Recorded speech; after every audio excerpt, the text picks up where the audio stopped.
नाज़रीन आदाब, अधूरे ख्वाब की इस खास पेशकश में आप सभी का खैर मकदम है। आज की कड़ी में हम बात कर रहे हैं औद्योगिक शहर कानपुर की। कानपुर शहर को कभी उत्तर प्रदेश का मैनचेस्टर भी कहा जाता था।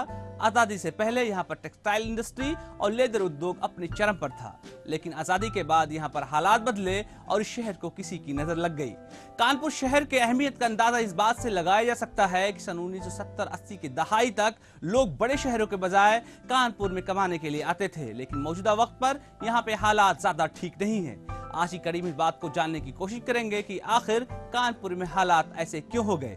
पेश हमारी खास रिपोर्ट।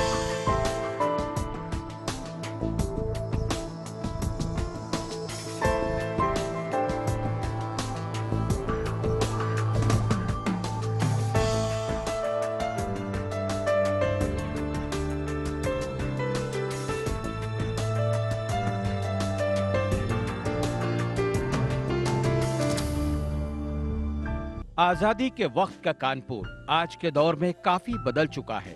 जैसे जैसे समय बीतता गया तो यहाँ काफी बदलाव भी होते गए।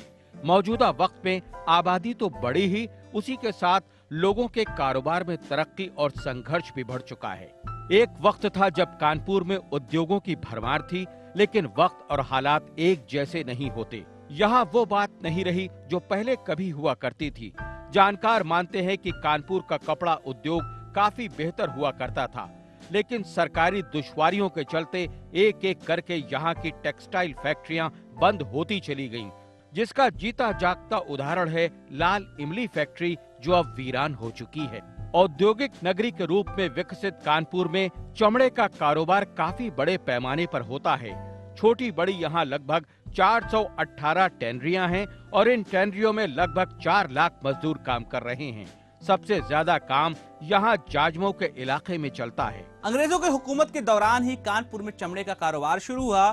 सन 1930 और 40 की दहाई तक ये कारोबार अपने चरम पर पहुंच गया और पूरे दुनिया में कानपुर का नाम चमड़े के कारोबार के लिए हुआ। लेकिन आजादी के बाद हालात बदले और इस कारोबार के सामने कई तरह की दुश्वारियां आ गई। उन दुश्वारियों की वजह से मौजूदा वक्त में बहुत सारे मुस्लिम कारीगर अपना काम बंद करने के लिए मजबूर हो रहे हैं। जानकारों के मुताबिक चमड़े का कारोबार लगभग 150 साल पुराना है, जिसे अंग्रेजों ने स्थापित किया था, जो अब इंटरनेशनल मार्केट में अपनी जबरदस्त पहचान बना चुका है। ये काम इसलिए यहाँ ज्यादा होता है क्योंकि यहाँ वो सारी चीजों की बहुतायत है जो इस उद्योग को चलाने के लिए होनी चाहिए। और सरकार अगर इसमें आगे आ रही है तो बहुत अच्छा है। ये इंडस्ट्रीज और ग्रोथ करेगी, क्योंकि हिंदुस्तान से सिर्फ यही एक चमड़े की एक ऐसी वो है जो ग्रो करेगी, क्योंकि सबसे ज़्यादा एक्सपोर्ट चमड़े का ही होता है। आप आईटी सेक्टर में देख लीजिए, चाइना आपको बीट कर रहा है। कोई भी चीज़ उठा के देख लिया, चाइना आपको मात दे देता है। ये एक चमड़ा ऐसा है जिसमें चाइना मात नहीं दे पाता, क्योंकि ये मौसम के हिसाब से बनता है। कानपुर में कई ऐसे इलाके हैं जहाँ छोटे छोटे कारखाने चल रहे हैं, जिसमें मुस्लिम कारीगर जूता बनाने के काम में लगा हुआ है। लेदर के काम से जुड़े बड़े व्यापारी इन कारखानों को अपना माल देते हैं, जिन्हें ये कारीगर तैयार करते हैं। कानपुर में प्रॉब्लम पीएनडी के लेदर का सबसे बड़ी दिक्कत ही प्रॉब्लम है। अगर वो लेदर हम लोग का सही हिसाब से मिल सकता है और उसमें कोई परेशानी नहीं है तो हमारा काम आगे बढ़ सकता है। दूसरी थी कि जो चाइना वाला है, चाइना बीच में सस्ता माल क्यों देता है, वो हम ही से लेता है माल और वो अपने जगह सप्लाई करता है। अगर वो चीज़ हम लोग को उपलब्ध हो तो हम लोग उससे सस्ता माल दे सकते हैं। गवर्नमेंट की तरफ से कोई हम लोगों को ग्रांट नहीं मिलती जल्दी, और अगर ग्रांट आती भी है तो बड़े लोगों को मिल जाती है, छोटों को नहीं मिल पाती, क्योंकि इतने रूल्स एंड रेगुलेशंस उसको उन्होंने टाइट कर रखे हैं कि बेचारा छोटा दे ही नहीं पाता। लेदर के काम में मुस्लिम वर्ग का गरीब तबका ज्यादा लगा हुआ है। इस काम में पढ़ा लिखा तबका यही मानता है कि इतने हुनरमंद होने के बाद भी ये कारीगर इसलिए तरक्की नहीं कर पा रहे हैं क्योंकि इनके पास इल्म की कमी है। बड़े बिजनेसमैन अपनी कंपनियों में उन्हीं को मौका देते हैं जो हुनर के साथ में पढ़े लिखे भी हों। इसी वजह से यहाँ का कारीगर ज्यादा तरक्की नहीं कर पा रहा है। सारी फॉर्मेलिटी पूरी करने के बावजूद भी हम लोग बदनाम होते हैं कि हम लोगों का पानी गंगा में जाता है, गंगा को प्रदूषित करते हैं, जबकि हमारा पानी एक कतरा भी गंगा जी में नहीं जाता है। कन्वेयर सिस्टम बना हुआ है, कन्वेयर सिस्टम से सीधा सेकेंडरी ट्रीटमेंट प्लांट में पानी जाता है, वहाँ से ट्रीट होकर डिस्चार्ज होता है, वहाँ सिंचाई के लिए नहर बनी हुई है करीब 8-9 किलोमीटर लंबी, उसमें पानी छोड़ा जाता है। कानपुर के लेदर से बनी हुई चीजों की डिमांड बहुत ज्यादा है। खास तौर से यहाँ के बने जूते अब कई तरह के ब्रांड के रूप में पूरी दुनिया में मशहूर हैं। कानपुर में चमड़े के कारोबार का सालाना टर्नओवर करोड़ों रुपए का है, जिससे सरकार को काफी राजस्व की प्राप्ति भी होती है। इन फैक्ट्रियों में कई किस्म के लेदर तैयार किए जाते हैं, जिनसे अलग अलग तरह की चीजों को तैयार किया जाता है, जैसे लेदर के बैग, सोफा सेट इत्यादि। जिस तरीकों से आप देखिए यूरोप वाले बनाते थे, उसी तरीकों से यहाँ पहुँचती है। और आपका अल्लाह भला करे, जूते का चमड़ा है एक से एक। और जो कुत्ते हमारे यहाँ खाते हैं, वो वेस्टेज से कुत्तों का खाना बनना है यहाँ। डॉग फूड है, ये सब तरह तरह की चीज़ें बन रही हैं। जैसे घोड़े की जीन है, शू अपर है, शूज़ है, ये सब भी कंप्लीट हो रहा है। कानपुर में सबसे बड़ी समस्या प्रदूषण की है। इन टैनरियों से निकला हुआ दूषित पानी काफी नुकसानदेह होता है। हालांकि लेदर कारोबारियों का मानना है कि इसके लिए प्राइमरी और सेकेंडरी प्लांट लगाए जा चुके हैं, लेकिन फिर भी इटली की तर्ज पर अगर यहाँ प्लांट लगाए जाएं तो और बेहतरी हो सकती है। टैनरी के लिए अगर प्रदूषण के मसले को हल कर दिया जाए तभी दिक्कत खत्म हो सकेगी। बड़ी परेशानियाँ हैं इसमें, जैसे पोल्यूशन की परेशानी है, जबकि सबने अपने ट्रीटमेंट प्लांट लगा लिए। हिंदुस्तान में सबसे पहले हमारे यहाँ लगा, सन 1988 में हमने प्राइमरी ट्रीटमेंट प्लांट लगाया। फिर इंडो डच गवर्नमेंट के उससे जो है ये प्लांट लगा हमारा सेकेंडरी ट्रीटमेंट प्लांट। उसमें 17.5% हम लोग को भी देना पड़ गया था, क्योंकि गवर्नमेंट के ऐसे नॉर्म थे। और अगर गवर्नमेंट इन सबको एक ही जगह ट्रीट करे, जैसे इटली में और जगह होता है, तो ये इंडस्ट्री आगे जा सकती है। 6-7 आदमी हम लोगों ने इटली भेजा। इटली भेजने के बाद में वहाँ पर देखा कि वहाँ प्लांट कैसा चलता है, कि हमारा पानी और साफ़ निकले। प्रॉब्लम हम लोगों की जो आ रही है, जो हम लोगों बदनाम हो रहे हैं, बदनामी से बचने के लिए वहाँ भेजा। वहाँ से आने के बाद में एक प्रोजेक्ट DPR बनवाया। DPR हम लोगों ने सेंट्रल गवर्नमेंट को दिया, स्टेट गवर्नमेंट में भी दिया और हाई कोर्ट में भी लगाया, मगर ये पेंडिंग में पड़ा रहा। 6-7 साल से पेंडिंग में पड़ा रहा। अब इधर जो है कुछ स्टेट गवर्नमेंट भी इंटरेस्ट ले रही है और सेंट्रल गवर्नमेंट भी इंटरेस्ट ले रही है। हम लोग बराबर जा रहे हैं, संपर्क बनाए हुए हैं कि ये प्लांट अपग्रेड हो जाए, जिससे हम लोगों की जो बदनामी होती है, बदनामी हमेशा के लिए ख़त्म हो जाए। हम लोग चाह रहे हैं कि प्राइमरी सेकेंडरी जो कुछ भी हो सब एक ही जगह पर हो। कानपुर के चमड़ा उद्योग से एक साल में कई सौ करोड़ रुपयों का फायदा होता है। साथ ही यहाँ पर कई सारी ब्रांडेड कंपनियां भी हैं जो पूरी दुनिया में अपनी पहचान बना चुकी हैं।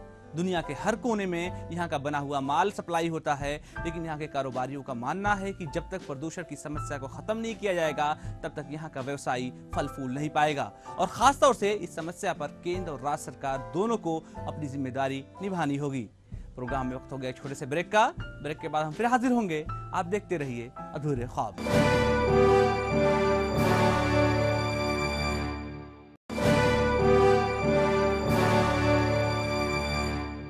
ब्रेक के बाद अधूरे ख्वाब प्रोग्राम में आप सभी का एक बार फिर से खैर मकदम है। कानपुर शहर को अभी भी सरकारी फाइलों में औद्योगिक नगर के रूप में जाना जाता है। लेदर का कारोबार अभी भी यहाँ पर होता है, लेकिन बहुत सारे ऐसे लोग हैं जो अपनी जिंदगी चलाने के लिए छोटे मोटे कारोबार से भी जुड़े हुए हैं।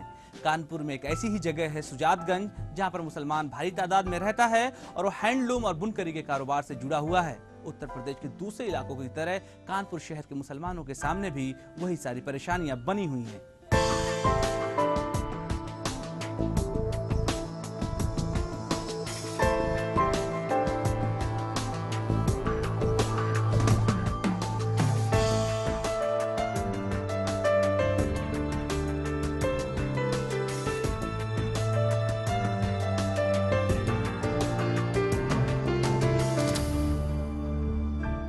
कानपुर ऐसे ही नहीं मैनचेस्टर कहलाता था, क्योंकि यहाँ किसी जमाने में उद्योगों का गढ़ था। फिर भी आज यहाँ लेदर के अलावा कुछ छोटे उद्योग भी चल रहे हैं, जिनमें मुसलमान बहुत बड़ी तादाद में काम कर रहा है। सुजातगंज का इलाका मुस्लिम बाहुल्य क्षेत्र है, जहाँ बहुत बड़ी तादाद में लोग बुनकरी के पेशे से जुड़े हुए हैं और इस काम को लगभग 70-80 वर्षों से करते चले आ रहे हैं। जवान, बुजुर्ग, महिलाएं, सभी वर्ग के लोग हैंडलूम और पावरलूम को कर रहे हैं, लेकिन गरीब तबका आज भी हैंडलूम से ही पैसा कमा रहा है। हालांकि आमदनी कम होती है, लेकिन गुजारा किसी तरह चल ही जाता है। बस बेचारे 150 रुपए, 100 रुपए या 100 रुपए से शुरू होता है, 150 तक जाते हैं बेचारे। अब बताइए इस महंगाई के दौर में 150 अगर बहुत ज़्यादा काम करेगा 150 का तो क्या कर सकता है। दिक्कतें ये हैं कि सूद बाजार में काला बाजारी ज़्यादा होती है और हम लोग ये मान के चलिए ये मशीन की आवाज़ आप सुन रहे हैं, इसमें आवाज़ ज़्यादा पैसे कम है, बस हम अपने बच्चे पाल लें। सुजातगंज में हैंडलूम और दस्तकारी के काम के अलावा दरिया बनाने का काम भी होता है। इस इलाके में कई तरह के छोटे बड़े काम भी होते हैं जिनको बाहरी मुल्कों में एक्सपोर्ट किया जाता है, लेकिन सरकारी दुश्वारियों और उपेक्षाओं की वजह से यहाँ के लोग मजबूर हैं कि इस काम को छोड़ दें। सुजातगंज की एक खास बात यह है कि यहाँ कोई एक काम नहीं होता, बल्कि इन्हीं हैंडलूम और पावरलूम से कई छोटी बड़ी चीजों का निर्माण किया जाता है। मसलन त्रिपाल, पिट्ठू बैग और कैनवास भी तैयार किया जाता है। इसके अलावा यहाँ दरियां बनती हैं जो लोकल मार्केट और बाहर सप्लाई की जाती हैं। कैनवास में ये तिरपाल भी बनता है, कार्गो भी बनता है, पिट्ठू बैग भी बनता है और आपका ये सपारी बनता है। स्कूल के बच्चों के बस्ते बनते हैं, बहुत सारे काम में आता है। दरी का काम ऐसा है कि एक्सपोर्ट भी होता है, यहाँ से विदेशों में भी जाता है, लेकिन उसमें भी जो है इतना कंपटीशन है गवर्नमेंट की तरफ से सपोर्ट ना मिलने की वजह से, क्योंकि लोगों की स्थिति ख़राब है, लोग सूद खरीद नहीं सकते। जो यहाँ मजबूत लोग हैं उनका काम जॉब वर्क में बनाते हैं और वो उनको इतना देते नहीं हैं कि वो अपने बच्चों को तालीम दिला सकें, एजुकेशन में आगे बढ़ा सकें, ताकि दूसरी लाइनें चुनें। यहाँ के बुनकरों का मानना है कि अगर सरकार की तरफ से कोई एक काम भी दे दिया जाए तो उनका भला भी हो जाएगा और सरकार का फायदा भी होगा। हमारा माल जो हम लोग बनाते हैं वो डायरेक्ट गवर्नमेंट अपना खरीदे हमसे, चाहे वो सबसे बड़ा हमारा एजेंडा है। मोमिन अंसार की तरफ से भी एक हमारा एजेंडा था कि जो हमारा राष्ट्रीय झंडा है, राष्ट्रीय ध्वज जो बनता है, वो हमसे ये कॉटन कपड़े से लें और उसका इस्तेमाल कागज़ से ना करें, क्योंकि उसके बेहुरमती होती है। कागज़ फेंक देता है, नाली में जाता है और राष्ट्रीय झंडे का मतलब बहुत बड़ा दुरुपयोग होता है। और अगर हम लोग सिर्फ इससे बनाए झंडे को हैंडलूम से, तो हमारा काम भी बहुत बढ़ जाएगा और उसका सम्मान भी बना रहेगा हमारा। जानकार मानते हैं कि इस काम से यहाँ हजारों लोगों की रोजी रोटी चल रही है और एक्सपोर्ट भी अच्छा होता है, लेकिन इस काम का फायदा मैन्युफैक्चरर से ज्यादा बिचौलिए उठा रहे हैं। कैसे कैनवास का है, रग है, झूल बनती है, हाल्टर बनते हैं, बहुत से आइटम जो हैं वो एक्सपोर्ट होते हैं। बाहर की करेंसी, फॉरेन करेंसी काफ़ी आती है, लेकिन क्योंकि जो बड़े बड़े एक्सपोर्टर हैं वो माल परचेज करते हैं, वो अपने वहाँ बनाने के बाद एक्सपोर्ट करते हैं, क्योंकि बुनकर जो यहाँ का है वो गरीब इतना है कि वो एक्सपोर्ट नहीं कर सकता। हम लोग कुछ एक्सपोर्ट आइटम भी बनाते हैं जो बाहर का है, विदेशी माल मतलब। तो वहाँ पे ऐसा है कि जो हम लोग एज ए समझ लो जॉब वर्क, तो 3 जगह ये बढ़ जाता है। जो हम लोग तो ज़्यादा मेहनत करके सारी समस्या हम लोग करते हैं, उसके बाद भी हमें कोई इसका रिस्पांस नहीं मिलता और सारे पैसा वही एक्सपोर्टर जो डाइट करते वही ले जाते हैं। तो एक 3% और भी आता है बीच में, उसका भी और बेनिफिट उसको भी मिल जाता है और हम लोग ऐसे रह जाते हैं। तो सबसे बड़ी समस्या अगर हमें पैसे का अरेंज कर दे, जो गवर्नमेंट अगर कुछ भी सहायता करे, केंद्र सरकार हालांकि करती है, लेकिन अगर प्रदेश सरकार भी इस बारे में थोड़ा ध्यान दे तो बुनकरों का बहुत बड़ा हित हो सकता है। हैंडलूम हो या पावरलूम, इनके जरिए बनाई गई चीजों के लिए सूद की जरूरत होती है, लेकिन सूद की किल्लत से इनके काम में रुकावटें आ जाती हैं। ऊपर से सूद सस्ता भी नहीं है, जिसे आसानी से ये गरीब बुनकर इस्तेमाल भी नहीं कर पाते हैं। इस कारोबार से जुड़े लोगों का मानना है कि जब तक सूद के डिपो नहीं खुलेंगे तब तक यहाँ बेहतरी की संभावनाएं बहुत कम ही नजर आएंगी। भाई बुनकरों की इस समय स्थिति बहुत खराब है और चूंकि गवर्नमेंट को चाहिए कि जो सूद के भंडार होते हैं, सूद के जो है वो डिपोज खुले, उनसे बुनकर गरीबों को सूद दिए जाए सस्ते दामों पर, और उनके लिए एक डिपो ये भी हो कि परचेज माल जो बना हुआ है वो गवर्नमेंट को चाहिए परचेज करें। सुजातगंज में ये लोग वर्षों से इसी काम को कर रहे हैं, लेकिन अभी तक यहाँ का गरीब बुनकर उभर नहीं पाया है। अगर केंद्र और राज्य सरकार इनके काम को प्रोत्साहित करें तो यहाँ के लोगों की जिंदगियां खुद ब खुद संवर जाएंगी। आजादी के बाद से लेकर अब तक इन इलाकों में कई तरह के सर्वे हुए और सरकार भी इस बात को जानती है कि आखिर इनके सामने किस तरह की परेशानियां हैं और किन मूलभूत सुविधाओं को बेहतर कर दिया जाए जिसके बाद इनकी जिंदगियां बदल जाएंगी। लेकिन सरकार की तरफ से अभी भी कोई कदम नहीं उठाया जा रहा है। खासतौर से कच्चे सूत और बिजली की व्यवस्था अगर कर दी जाए तो यहाँ पर लोगों की जिंदगियां एक बार फिर से पटरी पर आ सकती हैं। प्रोग्राम में वक्त हो गया एक और छोटे से ब्रेक का। ब्रेक के बाद हम फिर हाजिर होंगे। आप देखते रहिए अधूरे ख्वाब।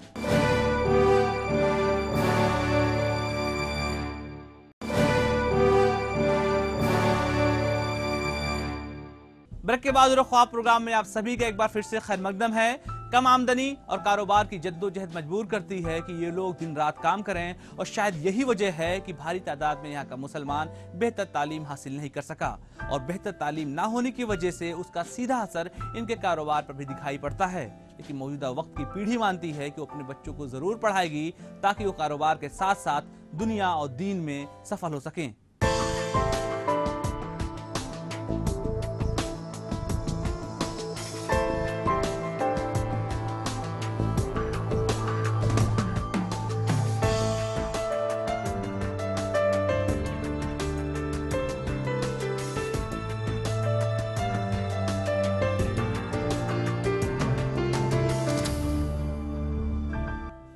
चाहे लेदर का काम हो या फिर बुनकरी का, यहाँ के लोगों का मानना है कि पहले की अपेक्षा अब लोग तालीम के मामले में ज्यादा जागरूक नजर आ रहे हैं। ये लोग अपने बच्चों को बेहतर तालीम दिलाने के लिए हर मुमकिन कोशिश कर रहे हैं जिससे इनकी आगे की पीढ़ी शिक्षित नजर आएगी। तालीम हमारे बुनकर भाई अब कुछ तालीम के लिए निकले हुए हैं। अब अक्सर करके लोग बेचारे अपने बच्चों को पढ़ा रहे हैं, मिडिल क्लास में पढ़ा रहे हैं या अंग्रेजी स्कूलों में तो बहुत कम ही लोग पढ़ा पाते हैं भैया। समय के साथ साथ अब इनके काम में भी बदलाव आ गया है। सुजातगंज के ज्यादातर लोग अब पावर लूम का काम भी कर रहे हैं जिससे उत्पादन में लगातार वृद्धि हो रही है। लेकिन पावर लूम में कारीगर टिक कर काम नहीं कर पाते हैं जिससे यहाँ के व्यवसायियों को अच्छे कारीगर दोबारा मिल नहीं पाते हैं। पावर लूम के आ जाने से दिक्कत क्या आई है करके ये हाथ करके कि लोग उसमें चले गए पावर लूम में, और पावर लूम में अब थोड़ा सा अच्छा काम होने लगा है कारीगरों का, इस वजह से हाथ करके भी असर पड़ गया है। अब हमारे ऑटो मशीन के आने से हमारी ये मैनुअल पावर लूम जो है इस पर कारीगर नहीं मिल रहे हैं। हम लोगों को कारीगरों को बड़ी दिक्कत हुई है। यहाँ के लोगों का मानना है कि पहले यहाँ सूत मिल हुआ करती थी जिससे काम आसानी से हुआ करता था, लेकिन अब पानीपत और दूसरी जगहों से सूत आता है। इसके अलावा यहाँ जो सोसाइटियाँ चलती हैं वो सिर्फ अपने गिने चुने लोगों को फायदा पहुँचाती हैं, बाकी लोग फायदा नहीं उठा पाते हैं। इसमें परेशानी यह है कि अगर यहाँ पे एक सूत मिल, सबसे बड़ी परेशानी यहाँ पे है क्योंकि ज़्यादातर पहले मिलें यहाँ पे थी, चलती थी और आसानी से उपलब्ध हो जाता धागा। अब हम लोग को पानीपत से लेना पड़ता है, वो भी बड़ा उल्टा सीधा, मतलब बहुत भाग दौड़ के। और अगर हमें डायरेक्ट यहाँ कोई मिल करीब में ही लग जाए तो सबसे बड़ी समस्या हमारी हल हो जाएगी। ये लोग सोसाइटीज कुछ चल रही है, सोसाइटियों में सिर्फ 10% लोग जो है फ़ायदा उठा रहे हैं, बाकी 90% जो बुनकर है वो आम परेशान बेचारे हैं। माल बनाते माल बिकता नहीं, जो चीज़ ले जाते वो मिलता नहीं। इतनी महंगाई है कि वो बुनकर परेशान है और माल जब बिके गए हैं तो उनके घर के चूल्हे बंद हो जाएंगे, बच्चे परेशान होंगे, तालीम हो नहीं पाएगी। इस तरीके से जो है गवर्नमेंट चाहे कुछ कदम उठाए कि बुनकरों की खुशहाली आवे, उनके बच्चे पढ़ लिख सकें और आगे बढ़ सकें। ये इलाके में जब से ये आबादी बसी है, जब से यहाँ बुनकर काम कर ही रहा है और करीब लाखों की तादाद में बुनकर है, लेकिन उनकी स्थिति यहाँ भी ये है कि हमेशा कारोबार में परेशान रहा है, तालीम से भी पीछे रहा है। गवर्नमेंट ने उनकी तरफ ध्यान कम दिया है, हमेशा से कम दिया है ध्यान, और मरकज़ से भी उनको पूरी सपोर्ट नहीं मिली। सोसाइटियाँ बनी, उसमें कुछ % लोग फ़ायदा उठा रहे थे और जो गरीब बुनकर हैं उनका हक भी मार रहे थे, उन्हें मिला भी नहीं, जिसकी वजह से गरीब बुनकर आज भी काफ़ी परेशान हैं। चमड़ा कारोबार में भी प्रदूषण की वजह से प्रतिबंध लगने से छोटे व्यवसायियों को चमड़ा सही समय से नहीं मिल पाता है, जिसकी वजह से इनके उत्पादन में काफी कमी आ जाती है। ऐसे में इनका काम बाधित हो जाता है। प्रदूषण की वजह से जो प्रॉब्लम आती है, पोल्यूशन की वजह से जो चमड़ा हम लोग को तैयार नहीं कर पाते उसमें, कि वहाँ की जो टेंडियाँ हैं जो प्रोडक्शन दे सकती हैं वो नहीं दे पाती हैं, क्योंकि उनके साथ एक प्रतिबंध लगा हुआ है। उस प्रतिबंध को देखते हुए चमड़ा हम तक पहुँच नहीं पाता है, तो हमारा जो काम है वो लेट हो जाता है, प्रोडक्शन लेट हो जाता है, वो हम समय से दे नहीं पाते हैं। अगर वो चीज़ हमको अच्छी तरह से मिलता रहे चमड़ा, तो हम उसका प्रोडक्शन आगे अच्छी तरह से दे सकते हैं। बिजली की प्रॉब्लम यहाँ बराबर बनी रहती है।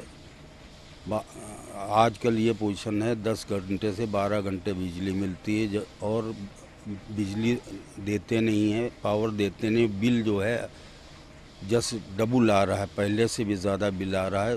उसकी वजह यह है वोल्टेज सही ना होने की वजह से लोड लेके मशीनें चलती हैं, जिसकी वजह से बिल एक्सेस आ रहे हैं। दूसरी बात मोटर जलती हैं, हम लोगों की परेशानी ये दिन ब दिन बढ़ती जा रही हैं। कमजोर मुसलमानों की मदद के लिए सरकार कागजों पर कई तरह की स्कीमें चलाती है, लेकिन यह बात भी उतनी ही सच्ची है कि इन कमजोर मुसलमानों तक सरकारी योजनाएं नहीं पहुंच पाती हैं और शायद यही वजह है कि गरीब मुसलमान और ज्यादा गरीब होता जा रहा है। जरूरत इस बात की है कि सरकार इन लोगों तक अपनी स्कीमें बेहतर ढंग से पहुंचाए और इनके दरवाजे दरवाजे पे जाकर के उसका प्रचार प्रसार भी करें।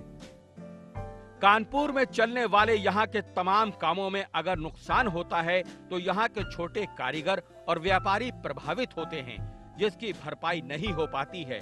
हालांकि सरकार के इन उद्योगों के लिए काफी स्कीमें और योजनाएं होती हैं, लेकिन इसका फायदा यहाँ जरूरतमंद लोग बहुत कम ही उठा पाते हैं।